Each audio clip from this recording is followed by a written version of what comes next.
It's Thursday. It's a perfect day. Everything's nice and dry. It's about 12:30 right now. I got out to the farm here, came out with my daughter Olivia, and she's going to hang out with Grandpa for the afternoon. And I am going to hop in this thing and get going again and try to actually make some progress today. And if all goes well, I should be able to get this 6-acre field done and hopefully move on to the next one. I do have to bounce in and out of the combine a little bit because we're doing remote school, so Olivia has a Zoom meeting at 2 o'clock, so I have to facilitate that. But otherwise, we should be able to harvest all day.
Field number 1 is done.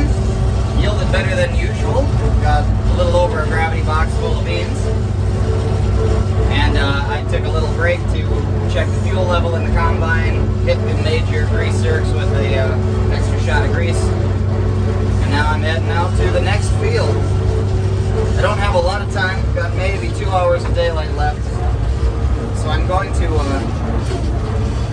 just try to make the outside rounds on that field and kind of get it ready, and then I should be able to go after it with some real purpose tomorrow. So I'm gonna go see if we can get that opened up and call it a day probably after that. Well, the day's coming to an end here.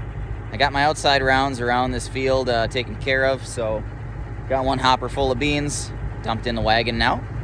So it's been a pretty good end of the day here. Got that one field done and this one opened up. So tomorrow I should be able to just come out and get to work. Although I am going to need to grease and oil, so I'll probably come out a little bit earlier in the morning. Luckily for tomorrow for virtual school for Olivia, it's kind of a shorter day on Fridays usually. So she's got a project she's supposed to do, but we're going to honor the age-old privilege of farm kids who get to play hooky during harvest time. She's gonna come out here with me and we can work on her project over the weekend, or Dana can help her with it later. So anyway, I'll show you what I got done here a little bit. I didn't get a lot of footage combining. Tomorrow I'm gonna bring the tripod and set that up and get some better footage of the machine at work from a little further away. Here's my 3 passes around the outside of the field. Combines here. I got a couple of wagons. We were able to bale this meadow, which is something we couldn't really do last year, but it was dry enough this year to be able to get in here and bale this up, so it's kind of like a nice big lawn to park the wagons on. You can see I got that's the 2-acre soybean field there, which I'm going to do next. I'm leaving the fields with the most ragweed in them for last because every day that goes by gives that ragweed a chance to dry down a little bit more and it goes through the combine. Although I have to say, it goes through fairly well. I think it's not going to be too big a deal. So then here's our field by the county road, which is what I'm working on. I got my passes around the outside. I'll split it down the middle tomorrow, and then I can go kind of one direction in a circuit. I should probably explain that. So when you're looking at the combine header, this side has the pitman arm on it and a little bit bigger flat spot on here, and it tends to catch beans and make a big knot of beans or other plants right in that corner. So I find it works best to go around the field counterclockwise and have this edge always hanging out into the you know, the cut previous pass and not going through any material. This side goes through the beans better and doesn't bind up the material so much. So I try to split the field in at least 1 or 2 spots, and then I can go around without having to do a lot of extra driving. And I can always keep going in that counterclockwise direction, and it just works more smoothly for the machine. This side of the header seems to be a tad lower, so if I watch that and it's sticking out beyond the beans just a little bit, I can watch it better. And if I keep that side just tight to the ground, then the rest of it usually performs pretty well and gets nice and close to the ground. And that's how I'm able to get nice and close without having a flex header. Just by knowing the machine and having worked on it enough now and set it up last year, that I can, I just have a familiarity with it where you can kind of do it almost by touch, but I need to be able to see part of the header to maintain a nice tight clearance to the ground without ramming it into anything or causing a big problem. So this field is pretty weed free. You can see there's some ragweed, a little bit pepper here and there, but it has just a ton of this hairy cup grass in it. And I was a little worried about that going through the machine, but it actually threshes through just fine. It's like the combine doesn't even notice it. It pretty much rides over the straw walkers and dumps out the back and gets chopped up. So no problem there. It's nice and dry. Anyway, all that to say, I'm going to take the beast back home and get it parked in the yard, and then we can fuel it up tomorrow morning, and I can grease it and lube up whatever needs to be lubed, check the engine oil, check the air filter, and do that kind of basic stuff, and then I should be good to go for another day or two. And after another day or two, I should be done. So let's hope that's how that goes. Well, remember what I said about how if everything went well, we'd be doing good tomorrow? Check this out.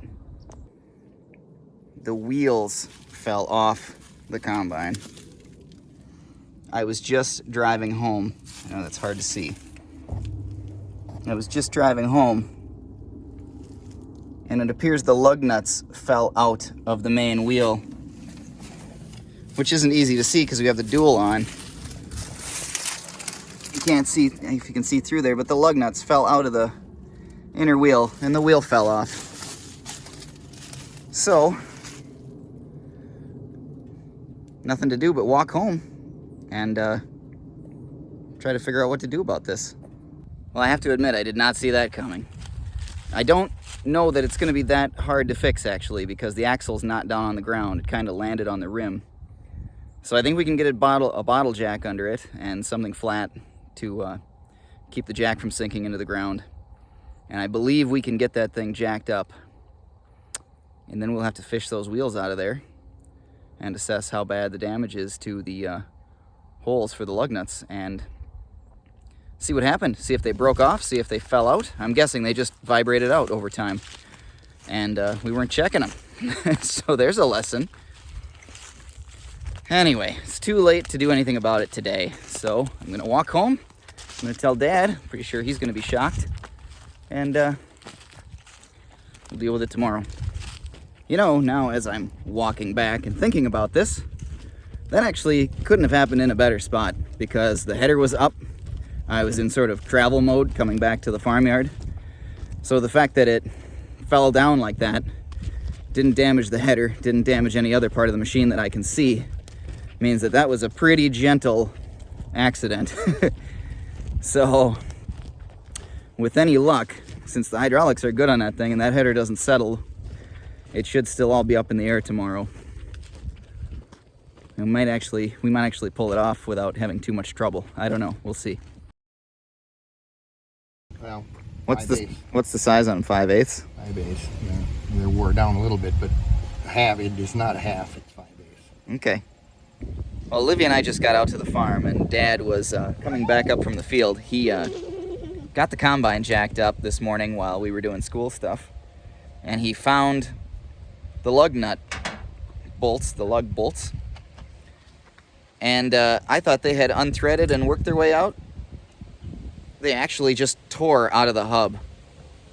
So now we have some decisions to make about how we're gonna get this back together. So we're thinking that I'm probably gonna run down to the meadow and look at the the threading in the holes of the hub on the final drive assembly and see how bad the threading looks inside those holes. And just to get done, we may end up drilling them out and putting longer bolts in with nuts on the back of them. Or we may try to put new lug nuts in, or lug bolts in, if the threading looks good. We're not quite sure yet. We'll have to see what we can do. We're thinking about it. We're tinking it over. Here's the situation. Dad's got the duals right here, and the threading on these holes is stripped out pretty good. So we're probably gonna just look at drilling them out, and there is enough room on the back side of this hub to fit a nut and washer on. So we can just do through bolts just to get ourselves back running and in operation here. And then later we can look at a more permanent fix, or with how little we use this machine, maybe that'll be good enough.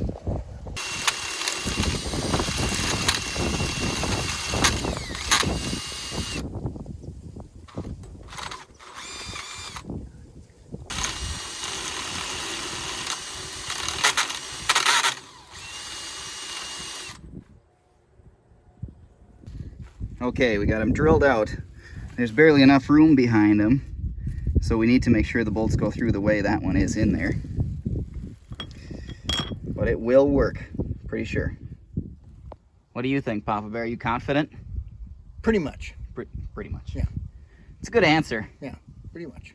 Well, Dad and Olivia ran back to the farm to get some wrenches to get the duals apart, because we're gonna have to take that outer dual off to be able to get the wheel back on. And then actually we may just leave the duals off, because now, as you might maybe imagine, since this wheel fell off, now I'm having some concerns about the other wheel. The last thing I want to do is get combining and have the right side fall apart. So we're gonna need to do some investigating and stuff. But for the moment anyway, my job is to get this jacked up higher, because it's not high enough right now. So I'm gonna crib it up with some blocks and let the jack down, and be very careful not to let anything fall on me. Stay clear of everything. This isn't worth dying over. So just gonna carefully let this down onto those blocks and then reposition the jack and try to get it up higher so that we can get to a level that we can get the wheel remounted when we're ready. Well, how we doing? Well, we're putting it back together again. That's a good step in the right direction. Yes. We got new bolts, washers. We're relying on the rim here fitting the other one. And if we can get them tight, it should be good. Yeah, a couple of those holes got pretty wallowed out, but I also see there's one there and one there that are still pretty true, and they're across from each other. They're probably the last ones to come out. So, okay, let's see if we can get it on here. So we're gonna have to let it down. Are you blocked up to the axle there? Yes, so I'm gonna I can let it down, throw a 2x under the jack, and jack it back up. There you go. Okay. It's alive! We got it back together. Although we were having a hard time getting those bolts tight, so we're gonna limp it home and tighten those up with an impact gun. Thank goodness. We got the combine back to the farmyard here and tightened up the new bolts with a impact gun so that we're nice and snug. We know nothing's gonna be loose or wobbling around and loosening up or wearing anything. And checked the other side, and I could feel all the back sides of the lug nuts through the hub on the final drive assembly. So I'm pretty confident the other side is fine. Some of the lug nuts that fell out of the side that came apart were really short, so I think that maybe 3 out of the 8 bolts were not the right length, and the ones that were in there seemed like they were all kind of short, because there was still thread on the back side that looked like it hadn't been in the bolts, you know, when they tore out. So I don't know, it seems like maybe the previous owners put it together with the wrong lug nuts, or the wrong lug bolts, I should say. And whatever the case, it's fixed now, and for the amount of work that we're gonna have it do, it'll be just fine. So I'm heading back out. The combine's gonna be a little lopsided though. We got the duals on one side, and then on the other side, it's just a single wheel, and we need to keep going with harvest, so we're not gonna bother to take that other dual off or put the one back on that we removed. The fields are, they're not wet, the traction's fine. So the only thing I'd be putting them on there for is flotation, and it just isn't that critical. So we gotta keep going, so off I go. Well, I'm back at the farmyard almost immediately, because there was a unforeseen consequence to us removing one dual from the combine, which is that it threw the machine out of level. Now the left side squats down a little bit more, and if I had a floating cutter bar, or some kind of a flex header on that machine, then it wouldn't matter probably. But now I can't get the beans harvested decently because the header's out of level. And as I'm going across the field, if I keep the left side down tight to the ground, the right side's cutting probably 2 inches higher. And there is an adjustment on the feeder house to level the header, but it's all the way down already on the right, and it only adjusts on the right. So we got to put the dual back on. So I'm going out to get the M, which has the dual for the combine sitting in its front loader, and bring that home. And we're gonna have to jack it up and put the dual on so that I can do a decent job harvesting. Here we go. We're probably gonna lose most of today just farting around.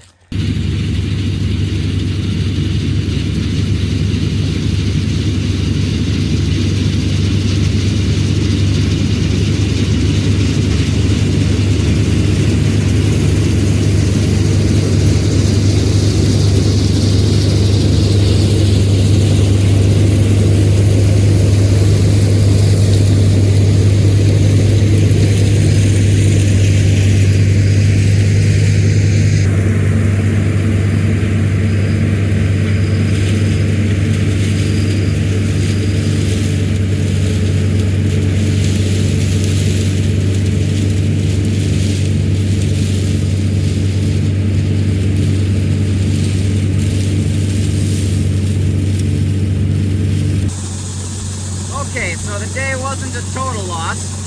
I did manage to get one good hopper full of beans here, and I got the 8-acre field that I've been working on opened up. So, maybe tomorrow, boy, this sounds just like yesterday. Maybe tomorrow I can actually make some good time, get this field done, and get into the next ones. I basically have 2 days to get done. Today's Friday. Saturday, Sunday are supposed to be good, and then we're supposed to get rain on Monday, and I would like to be done with the beans by then. So I think I can pull that off if we don't have any more major mechanical issues.